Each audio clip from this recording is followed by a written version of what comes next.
Heroic Plus is officially out on the PTR. Blizzard dropped it today on the PTR, so you can go in and test it yourself. That's really exciting, but that's not all we found out today. We found out about all of the eye level increases and things like that, so I will have another video coming out very soon talking about those. And the official name for these is the actual Titan Rune Dungeons, and you will be able to enable this in any of your heroics, and you can do all of your heroics once a day like a normal world tour.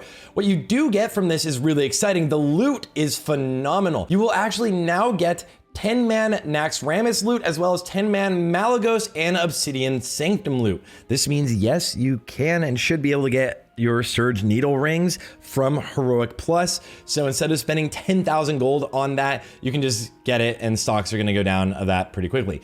But some of the other exciting items you can get are things like your emblems. So you get the emblems that you would normally be getting from your raids right now, the current tier's emblems, and you can just kind of trade those down if you need the old emblems of heroism. And from all of the bosses, you're getting one piece of normal 10-man loot. You will get one tier piece from the last boss, as well as one item from either Kel'Thuzad, Malygos, or Obsidian Sanctum. Now that we've been able to run in and test these dungeons themselves, we can ask ourselves, were they actually hard? Is this gonna be really exciting? And is it gonna keep heroics alive throughout all of Wrath of the Lich King? Now, Kylax did make a post about this, saying that the Titan Rune dungeons are out now on PTR.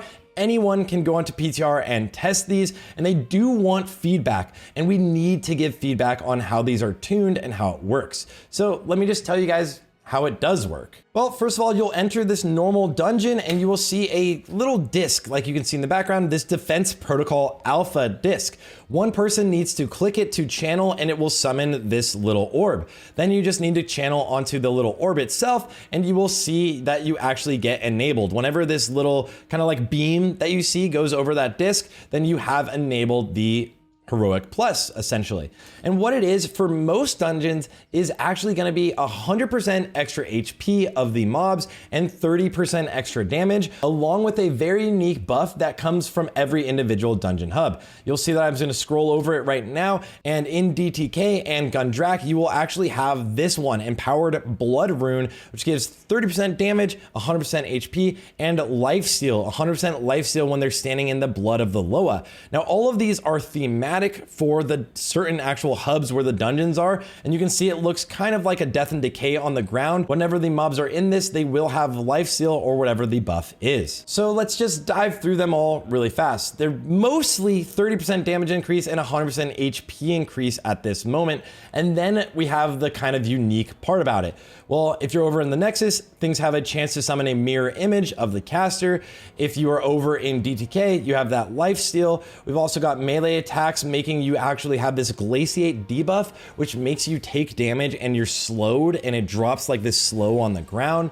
We also have the zombie plague from the Culling of Stratholme that you can infect victims with the zombie plague. There is a web wrap mechanic in Azjal Nerub and Old Kingdom. And then the one that is actually very different and kind of interesting, that's going to make things really unique, is going to be Halls of Stone and Halls of Lightning, where it's increased actual damage by 5% and the health pools are increased by 190%, but you get this stacking debuff on yourself that increases your DPS by 1% each stack, as well as increases the damage you take by 8% each stack, which will lead you to doing really interesting chain pulling here while also kiting with your tank, so his stacks drop and your DPS stacks don't drop, or else you're going to do very low damage here and it's just going to be a really long instance. So it could be really fun if it's coordinated well, but if it's not, you will be trekking through these instances. To answer the questions from earlier, are Heroic Pluses actually hard or challenging? We were given some template gear, some pretty much just mostly blue like Heroics gear,